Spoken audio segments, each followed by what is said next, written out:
everybody. I'm Cassidy, one of your Indianapolis Colts cheerleaders, and you're watching the Believe in Colts podcast.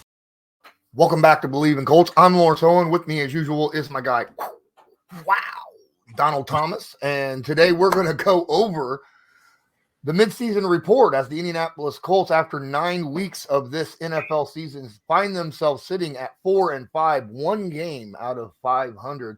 They've already got the amount of wins that a lot of people, at midseason thought they were going to get for the entire season at 4.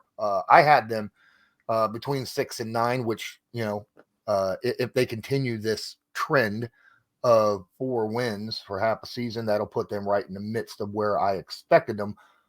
But, man, the Colts, I think, have the second easiest, so to speak, schedule to play in the NFL left so far. They got a couple tough games, but a lot of games that they should win, as we've already discussed. Well, let's talk about what we've seen this past 9 weeks and in this episode, and then, not just expectations, but what the Colts need to do over the next 8 weeks. What is your initial thoughts of the Indianapolis Colts currently sitting at 4-5? Granted everything that you just said about initial thoughts of how the season would kind of go with the amount of wins you said that we're going to get. Albeit, you lose your franchise quarterback early in the season. You got guys missing on defense. You got some guys missing. We're missing on offense are back. As much as Colts fans want to win right now and they want to win every single game, I don't think we're in a super bad spot when you look at it from a standpoint of what's happened. You lose your starting quarterback in the first 3-4 weeks of the season. You have a backup that comes in to try to manage this thing. You lose key pieces on defense. You had some guys banged up on the offensive line. You get guys back. You were missing your star running back. Now you got him back. You're trying to get him in the mix, figure out what your identity on offense. The Colts are right where I put them at. I was giving them 9 wins on the season. And so when you look at it from halfway through standpoint, they're right on schedule. And I was saying that with Anthony Richardson starting the whole season, right? No injuries and all that. So when you look at it from a standpoint of that, yes, there are a lot of gaps and deficiencies within defense, offense, special teams. But when you look at it from a standpoint of how well have the Colts done so far, it's not far off that they're right where they should be. This is the team that this is where they should be. This is who they are. They're kind of a middle of the road team right now that's missing some key pieces. When we look at it from a standpoint of being 4-5 halfway through the season, this is right where I kind of figured them to be. Yep, same here. Before we get on with this, I just want to remind everybody that BetOnline is your number one source for all your betting needs. Get the latest odds, lines, and matchup reports for baseball, boxing, golf, NFL, and more. BetOnline continues to be the fastest and easiest way to place your wagers, including live betting and your favorite casino and card games available to play right from your phone. Head to the website or use your mobile device today to sign up and get in on the action. Remember, use promo code BELIEVE, that's BLEAV, to receive your 50% welcome bonus on your first deposit. BetOnline, where the game starts. So when I predicted 6-9, it was either one, Anthony Richardson or Gardner Minshew playing the season, or mix and match, right? It didn't matter. I was looking at it like, there was some things that Gardner had that Anthony didn't. There was things Anthony had that Gardner didn't. It was kind of whoever. Obviously you need, Anthony, losing Anthony for the season really sucks because he was a bit of a spark plug and a wild card that the Indianapolis Colts really had in their arsenal. Starting the season off, it was quite obvious that a lot of Shane Steichen's play designs was based around, Anthony Richardson's unique abilities. And now he's happened to change that over the course of this season to fit more a Gardner Minshew mold offense than an Anthony Richardson offense. And to me, it makes it a little bit more predictable, right? For when defenses and other teams getting ready to play the Colts, when they're watching game film, they can take away a lot of those quarterback design runs and things of that nature. Now, obviously, Gardner can escape a pocket, scramble, extend plays. We've seen that, right? We have seen that. We've seen him run with the football, but it's not the same without Anthony Richardson. And does this make this offense more predictable, in your opinion, for defenses when they make their game plans to defend this offense? 1,000%. I mean, when you look at it from a standpoint of one-trick pony, we don't have much to worry about besides what they're really only one thing they can really do. And they're not a one-trick pony, right? They have two dynamic running backs. They have, they need another tight end that's really a reception tight end that's can do a lot of different things. But when you look at it from a standpoint from the quarterback position, they're limited on what they can do. I mean, Gardner can scramble when he absolutely has to. Can he do what Anthony can do with his legs? No. Can he run as fast as Anthony? No. Is he elusive like Anthony? No. Is he a strong runner like Anthony? No. Does he have a strong arm like Anthony? No. So when you look at it from the physical attributes, you're lacking. And so when you lose that, there's so much that you have taken off the table from your offensive play calling. And this is the problem, right? This is my problem. And this is why I always said that the Colts shouldn't have started Anthony Richardson to start the season off. Because I felt like Anthony needed to just get a little bit more season under his belt. Don't put that huge pressure on him. Let him get some time. Maybe by the bye week, let him start working himself in. Let Gardner discredit himself so that Anthony can take the reins, and anything that Anthony does is a positive from here on out. Instead of putting all this pressure on this young man at this early age in his career, and then now he's trying to do a lot, and you're asking him to do everything that you guys are all excited about that he's going to eventually be able to do, but he'll be more savvy to sliding when it's time to slide. Right? Making sure he avoids contact, not trying to prove that he's a hero and he's a tough guy and lowering his shoulder and trying to get in the end zone and run somebody over. And all that does is add to his head rattling. And now we have a concussion. Now we got a shoulder injury. Now we have all this stuff. And people don't realize, like, guys as NFL players, as feeling the pressure of, they know this is, we all know this is big time, big money business, you know what I'm saying? High stakes, a lot of pressure, high reward. But there also is the drawbacks that come with it. There's the injuries, there's the criticism, there's the lack of confidence, here's the door at the end of the day. And so when you put that pressure on that young man to do all these things, he's not going to say, no, he can't do them.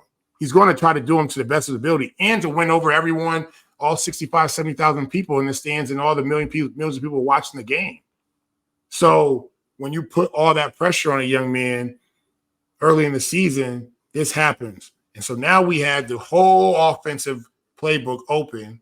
And as soon as Anthony got hurt, now we had to condense it to just this small little window of what we can do, because physically we can't do everything else.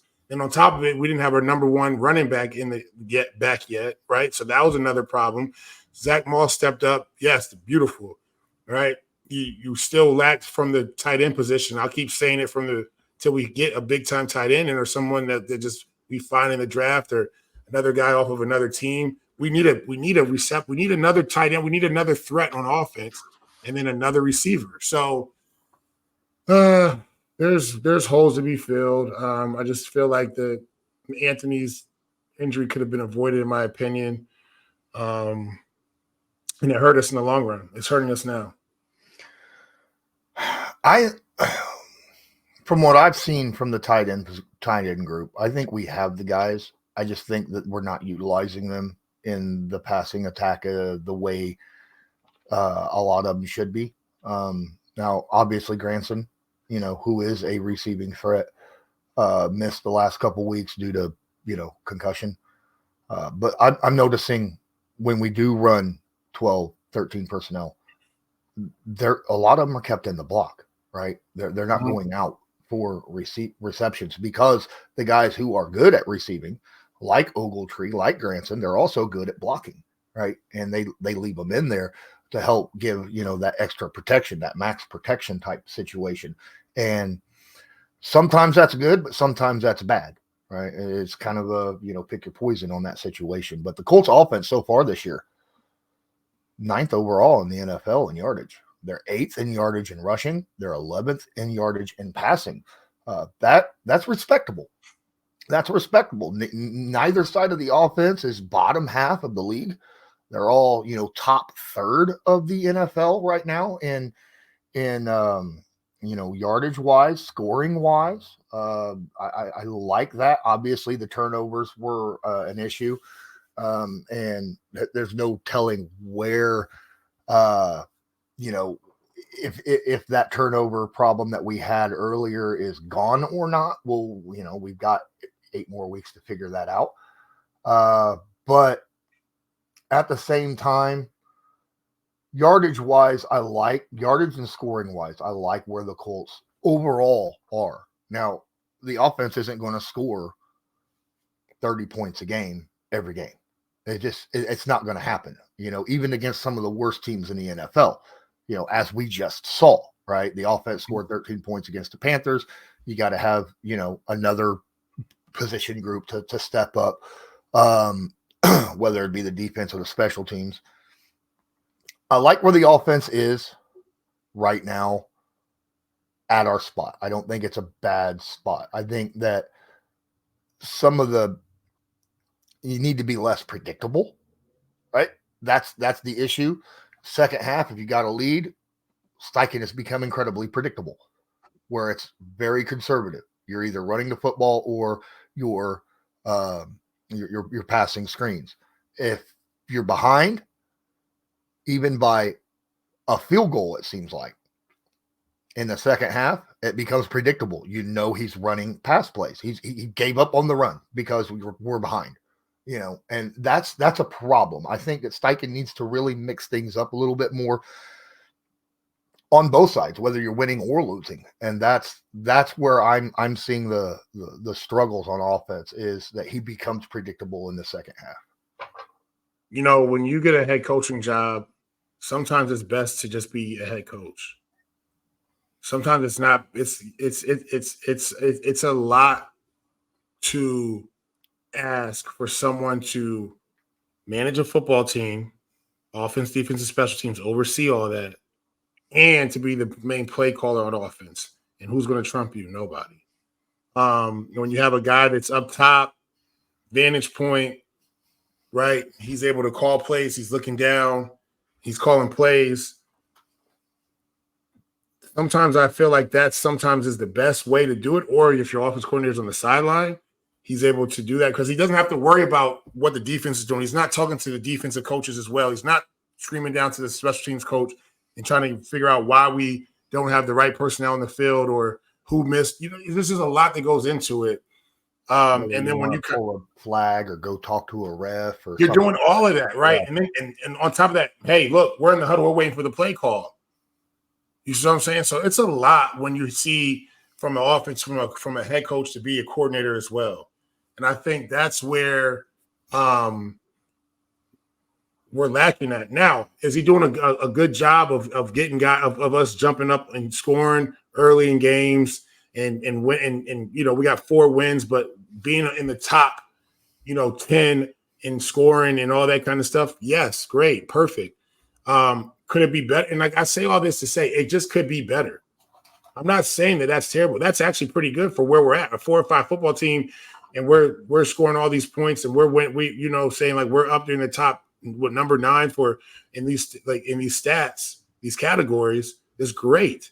But could it be better if you had someone that had the same ideology as you, right? Make that higher, right? So that you can be like, you still have your footprint or your handprint on the offense, but now you're able to kind of really focus on the whole team and the whole game instead of just it being, you focusing, really your main focus is offense. It really is. If you're the coordinator and you're the head coach, like your main, like, so you're not popping in the defensive meeting room. You can't, because you're running your offensive meeting. your unit meeting. You ain't with the defensive unit meeting. And if you are, you got to tell one of your other coaches, hey, go over the run game for me right now while I go talk to the defense. That's a problem. Because now your attention is not divided equally amongst everybody. Like if we saw the head coach in our offensive unit meeting, we're like, oh, it's not a good thing, right? Because he wants to hone in on this week and make sure that not just his coordinator is getting the message across, maybe just his presence in the room is getting the message across, and vice versa. When that head coach goes in that defensive meeting room, everyone on defense knows what time it is. He means business. We got to get this done. But when your head coach is only in the offensive unit meeting, it's just like there's not enough attention spread out to everybody else. Now, granted, you're in the top 9, but also you're 4-5 instead of 5-4, 6-3, 7-2. You see what I'm saying? So I'm just looking at it from a standpoint of that. It's not bad. It could be better. Absolutely. I fully agree with that. It could be better. And, Jim Bob Cooter was handpicked by Shane Steichen to be his offensive coordinator. I'm assuming he did so because they have a similar mindset. Just because, let's say he did hand the play calling over to Jim Bob, that doesn't mean that, he's not designing plays and stuff, right? Helping in game plans and things of that nature. All those plays that he designs and sets up for the game is still there. Jim Bob is still, to be able to be utilized by your offensive coordinator. It just frees you up to do other things. To be a head coach. Exactly. You did push a little bit earlier in this stream about the injuries, right? The Colts, have missed a lot of people this past season. Every team does, though, right? Generally, every team goes through the situation. Now, obviously, the Colts have lost a lot, say in their secondary, a big loss up front, and Grover Stewart, obviously losing your, rookie starting top 5 pick quarterback for the season after just a few weeks. That's a big hurt. But I can't really, in this league, it is a next man up mentality. You got to be ready for that. Even when the secondary is so bad, like injury wise, that you got guys from special teams and practice squad and guys that you're signing off the street out there playing, they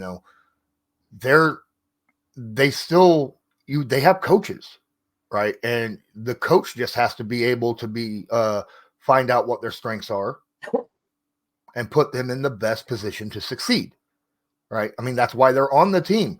The coach knows, especially position coaches, right? Your position coaches, maybe your offensive coordinator doesn't know every single person, their strengths and weaknesses for every single person, but the position guy does. And that's what it's kind of, hate to say it, kind of like the military, right? Where the general don't know everybody, but as you go down in rank, they know. And then that information comes up the ladder, when it is needed and needs to be presented, right? So like when the offensive line loses guys, right? The offensive line coach then tells the offensive coordinator, hey, this is where we're at. This is where I think, the next best guy at this position should be playing this upcoming week. And then that information goes to the head coach. And then you have a meeting, right, between the coaches. Hey, who's going to be playing where? Then the game design on how to, effectively utilize that replacement player, right, in the game plan to either best utilize them to his strengths or to stay away from the weaknesses that he has, say, so to speak. Like, if a guy does not run block very well, but he pass blocks very well, on the offensive line, maybe you move your running game a little over, and, focus on helping the pass protection somewhere else during game plans or something of that nature. I don't know. I haven't played in the NFL, so I don't know how that works. For real? You never played before? You You've never played in the league before? Not in the NFL, believe it or not. Okay. But I have played lower. I played college. I played high school. Yeah. So I didn't play college very long. I played and then I quit, like within a few games, because I just realized I can't do it. I was too scared. I got hurt really bad in high school, and then I took a hit. There's a huge difference between high school and college, and then there's a massive difference between college and the NFL.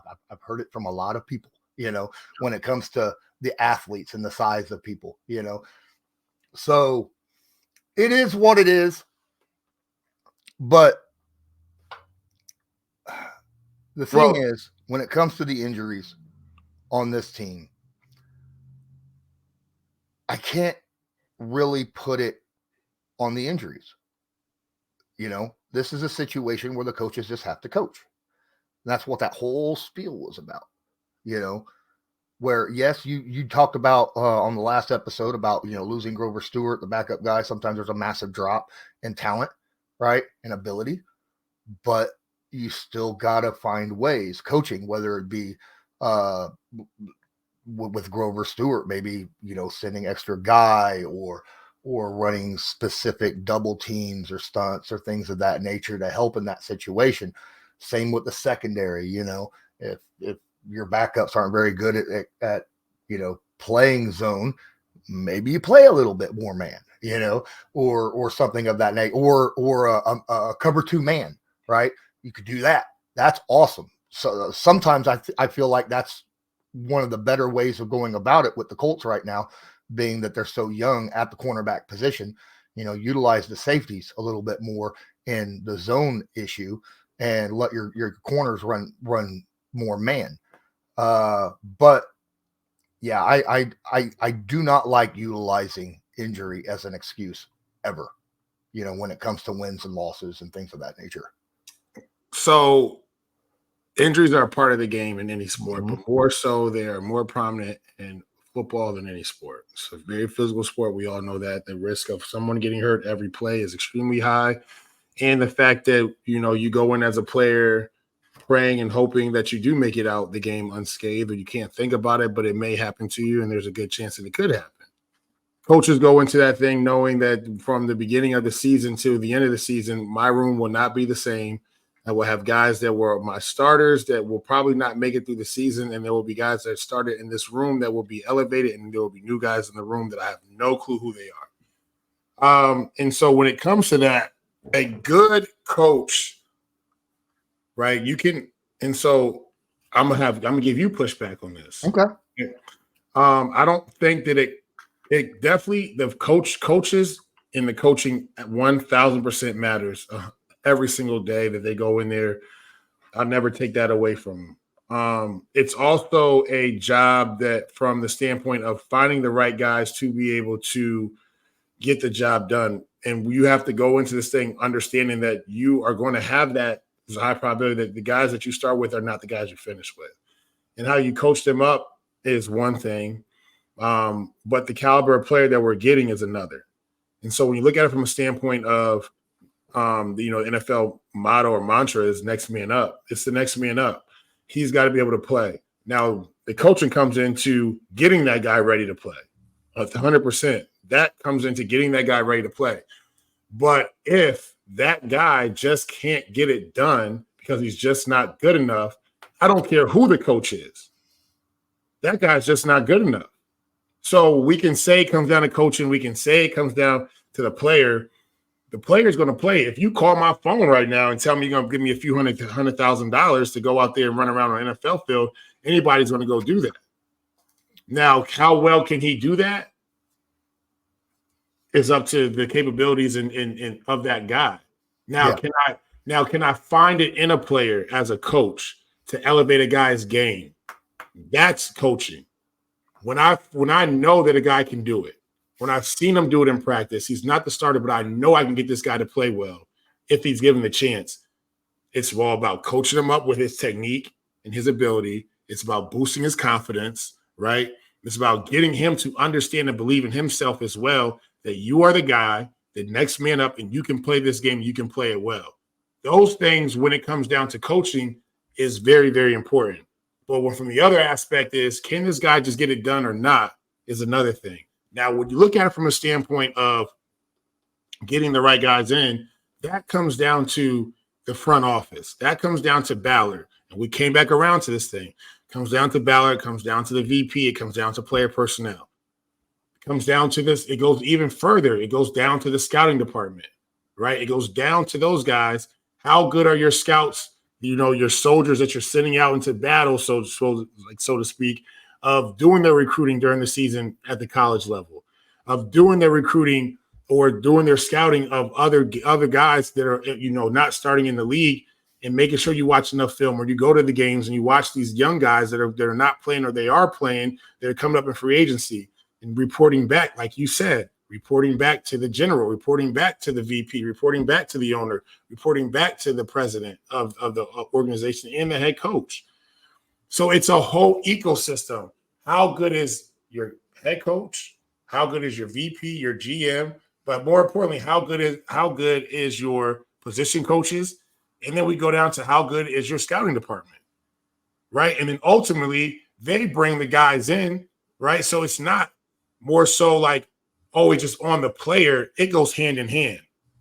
Now, granted, there's a short list of available guys or young guys or guys that are on the street right now sitting at home, have just got back from a workout waiting for their phone to ring if something were to happen. Those are your highest priority guys to get them in for a workout, make sure they're good, sign them if something happens to one of your guys. That short list is created from upper management, scouting department. So it's on them now, because if you call my phone, you're going to fly me up to wherever. You're going to fly me to Indy. I'm going to stay overnight. You're going to give me a workout, and you're going to either sign me or not. If you sign me, now it's on you, because you know what my capabilities are if you've done your homework good enough. So it is next man up. It's not always on the coaches. It's not always on the player. It goes hand in hand, right? But if you give me whatever it is, I can't turn that into lemonade if I'm a position coach. That guy's just not good enough. I train kids all the time. I'm very real with parents. Parents will come to me, hey, give it to me straight. Is he good enough to play in college? You want me to be straight with you, or you want me to rub your back? No, he's not good enough to play. Or yes, he is good enough to play. But if he's good enough to play, here's the level that he can play at. He ain't going to Wisconsin. He's not going to Ohio State or Bama. He's going to a smaller school where he'll play football and enjoy those 4 years of playing football, and that's where his career stops at. And you better utilize that time at college and get yourself a degree. Because just because I played in the NFL doesn't mean I can turn your kid into a college Division I athlete. He's just not that person. So when it comes to the league, yes, he is the NFL caliber player, but can he really truly play on Sundays, or is he a special teams guy we can hide and just put him out there for 6 plays a game? There's a huge difference. So you talk about, that whole looking at guys that are sitting at home, just getting off of work or whatever, their workouts or whatnot. Colts just brought in, Sammy Watkins, I believe, yesterday, day before, something like that nature, to do a workout. So they are actively bringing guys in on a consistent basis. So I don't know if we hear everybody that comes in, that's reported. I'm sure there's guys that's coming in all the time, in and out, doing workouts, checking things out. But certain higher profile guys probably, are, especially those, that have played in the NFL, the agents are always going to be like, hey, he's doing a workout with this team, that type of stuff. So yeah, create buzz for their guys, mm-hmm. try to get them a job. There's a reason why Sammy's still at home, and I'll leave it at that. There's 31 other teams that haven't signed him either. Yep. So you have to take that with a grain of salt. Does he still have tread left on the tires? Maybe, maybe not. Is there information that we don't know about, privy to the public? 1,000% of why he's not on the NFL team. But is he better than some guys that have active roster jobs right now? 1,000%. Why he hasn't been given the nod? Maybe it's because of the age thing. Maybe it's because of the injury bug. Maybe whatever it is. So it's always a gamble sometimes to be like, hey, we got to sign this guy Hopefully it works out. Maybe it does, maybe it doesn't, right? Somebody's got to fall on the sword. Maybe it's Sammy, maybe it's the front office of us making a bad decision. But you can't blame the position coach because you just gave him an old player and you're like, plug him into the system, and he ain't got that burst anymore. He can't block that 3 technique anymore. He can't get off the ball like he used to. You see what I'm saying? He can't make that deep ball throw. So don't put that on me. Yes, I'm going to try to get as much as I can out of my guy. That's why I'm an NFL position coach, because you're saying I'm the best of the best coaching at this position. For the most part, there's guys that get coaching jobs and we'll leave it alone, right? Because of they know somebody or they're doing them a favor. I'll just go into it now. Like, I don't want to be a coach. So don't take this as anyone who listens to this as I'm hating. But there's people in positions in any profession that shouldn't be where they're at just because they know someone or just because they're in that tree or just because they played for them and now they're going to give them a coaching job. Everybody's not a coach. I was privy to be around one of the best coaches, and people hate me all the time for bringing up New England references, but I was able to be coached by the best offensive line coach. People will give me crap because they'll say Howard Mudd is better, and the 2 names are Dante Scarnecchia and Howard Mudd. And Mudd guys and Scarnecchia guys were like polar opposites of teaching. Was there success on both ends? Yes. Did they make their players better? Yes. Guys that went into their system, if you bought into the system and you weren't tainted by the other one's teachings, you could be successful. Mm-hmm. Now, if you went from Howard Mudd or Dante Scarnecchia to the other, they knew exactly when they saw that technique, it doesn't work over here. Yeah. But I say all that to say this, because my career was going pretty decent. I got to New England, and Scarnecchia had a way of elevating my game mentally, physically. He boosted my confidence. He told me why I was here. He helped me understand when I got my shot to play. He expected me to play just as well as Logan Mankins, who was starting in front of me, who they gave $60-something million to. And I elevated my game, and I played well. And he was able to push me every week. He was able to make sure he got the best out of me every week. Was it hard, a tough pill to swallow? Yes. Are some coaches scared to push and pull on their players to get the best out of them? 1,000%. The best coaches are the ones that don't care about your feelings. They care about you as a player when you're out there, making sure that you understand the severity of it. And so when you look at it from a standpoint of, let's take the quarterback coach here in Indy, right? You can't put everything on him as far as Gardner Minshew throwing these picks, Gardner Minshew not being the greatest quarterback, making bad decisions with the football, when you've been giving Gardner Minshew and you know his body of work. I can coach him and I can teach him and I can watch enough film with him to say, hey, you see this, you see the way the DBs are, you see the coverages, you know you can't force his ball here. But on Sunday, when the real bullets are flying and your offensive line's not blocking up to par, or your receivers just aren't catching the football, and now you're resorting to plan B and you're getting into panic mode and you're trying to force things. Monday through Saturday, me and him were on the same page. We came out Sunday, it's a different story. So I want to close this episode by talking about expectations on the season, on what's left. Now, obviously, I believe that the team did not expect. I mean, it was even Jim Irsay, at the beginning of the year was like, it's going to be a roller coaster year. We're going to have downs. We're going to have ups. From the way he was talking, he wasn't expecting, playoffs and Super Bowl this year. And he shouldn't have. I mean, obviously, right? Now, I understand that every player, every coach, every owner, the goal is to hit the Super Bowl every year. There's a difference between a goal and honest self-evaluation expectations. Right now the Colts have they're 4-5. I do not see a massive change unless there is a similar meltdown to like what there was last year in the second half of the year, right? Where you just lose like 8 straight. And that's where it's at right now. I figure if the Colts win 6 to 8 games, I feel like Ballard's job is safe. I think everybody, just chalks it up to a learning experience for all the young guys, and they continue to try to build. If we have a meltdown, I think there's going to be problems. I think Gus will be gone. Ballard will be on that hot seat. A lot of stuff will happen. Now, when it comes to Gus, it could go either way, right? Because he is not Steichen's guy. He kept him because he respects him because they work together, right, in San Diego. But I think it was more a trial basis, probably, than it was, he's the guy I wanted. He was actually my choice before I came here. No, I can't buy that, right? I can't. Not that I dislike Gus. But I just, of all the coaches out there that could be a defensive coordinator, I don't think that Steichen,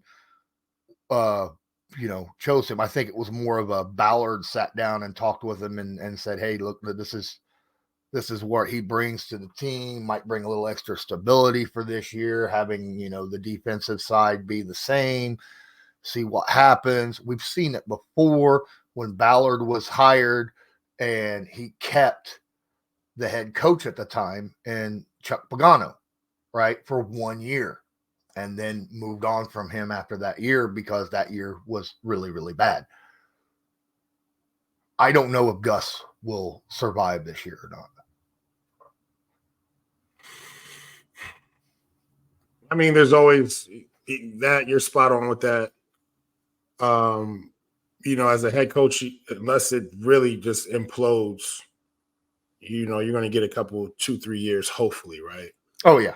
And so for the sake of a sub 500 football team, there's going to be changes made personnel-wise, coaching-wise, and player-wise. And so when you look at it will Gus Bradley have his job next year? It's probably a high probability that the answer is no, because of all those reasons you just stated. And I guarantee it was like, just give him a try. Let's see how it works out this year. You're spot on with the 6 to 9. I'm going to go on the high end and say I'm going to give them 8 to 9 wins for the rest of the season. I don't see them winning the division. Wild card, they'll be in the hunt at the end of the year like they always are. And then something happens where it's a crazy scenario where 3 teams have to lose that are, 14-2 at the time or something like that. And that ain't going to happen all in one Sunday. And so there goes a season of, 8 and 9 or 9 and 8, what have you. There'll be enough nuggets left to make you feel good about them being 9 and 8 or 8 and 9, like they're right there on the cusp of it. But 9 losses is a lot. 8 losses is a lot. So there will definitely be change defensively. It's just going to happen. This is the nature of the game. Going forward, guys just have to play well. But more importantly, like I said a few minutes ago, you got to do your due diligence to get the right guys in the building. You got to do the due diligence to really start making some serious acquisitions in free agency. But more importantly, it's not about the big names. It's about how well do these guys fit into the system. So now, first, let's find the system out. So if Gus Bradley needs to go before the end of the year, then Gus Bradley needs to go before the end of the year, and new D coordinator needs to be appointed before the end of the year. So we know the direction we're going, so that we make sure that personnel-wise, like we can, if it's going to be a guy that's a lot of pressure in man protection, you better have the right personnel in the field for that.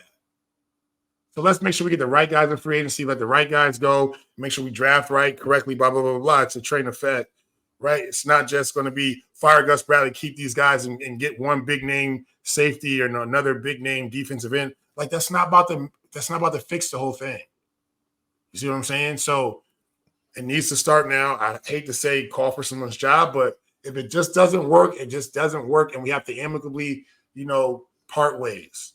You tried, your system didn't fit, probably because you didn't have the right guys, what have you. We can talk about how many different factors factor into this decision. But at the end of the day, the defense wasn't great. It wasn't up to Steichen's, standards. He felt like he didn't get his guy. Now he can get his guy in here who he probably wanted to bring from day one. Told him to hold on. If it doesn't go well, I got you. So now give him a call. If that doesn't work out, then guess what? Shane, see you later as well. Ballard, see you later as well. And then it's just a revolving door. It just keeps going around and around until we get the right person in to shake things up, find the right formula, and get the right chemistry with all these guys, and then we can start rolling. Yeah, the problem with Gus is he plays so much zone and he blitzes so little, right? And that's a problem, especially when you don't have the guys up front to make sure you get the pressure on a consistent basis. They do get pressure. They do get sacks. Yeah. But when you're playing zone, you got to get consistent pressure, right? And it's not working. You're giving up a ton of completion percentage and yardage and big plays. And this is a team, when you play a cover 2, cover 3, you're supposed to be limiting big plays. And we've given up a lot of big plays this year. Mm-hmm. And is it personnel? Is it the scheme? Maybe a mix of both, right? But still, it obviously, to me right now, it's not working. I don't like being on either end of the spectrum when it comes to team blitz percentage, whether you're the team that blitzes the most in the NFL or blitzes the least. Mm-hmm. I don't like I'd rather be closer to the middle, where you're unpredictable, where, and we all know Gus blitzes the least in the NFL. And that's a little bit of a worry for me, something I haven't liked ever since even Matt Eberflus was here. So I think, again, you discussed it. You're looking at 8 to 9. I'm looking somewhere between 6 and 9. I think there will be some shakeup, not dramatically. I know you kind of, maybe Ballard will be gone. I don't think he will, unless there's, like you said, like we said, a massive just failure in the second half. But that's it for us right now for this episode, kind of going over mid-season. Let us know in the comments what you think, where the Colts will finish up, what kind of moves will happen. Will there be some pickups in free agency, some names maybe, or no names? Will Ballard survive the season? Will Gus Bradley survive the season? Where will Gardner Minshew go at the end of the year? There's a lot of different questions. A lot of questions right now with this Indianapolis Colts team. But I think that's going to do it for us. I'm Lawrence Owen. That's Donald Thomas. This was Believe in Colts, brought to you by Bet Online. And as usual, go Colts. Go Colts, baby. Do you believe?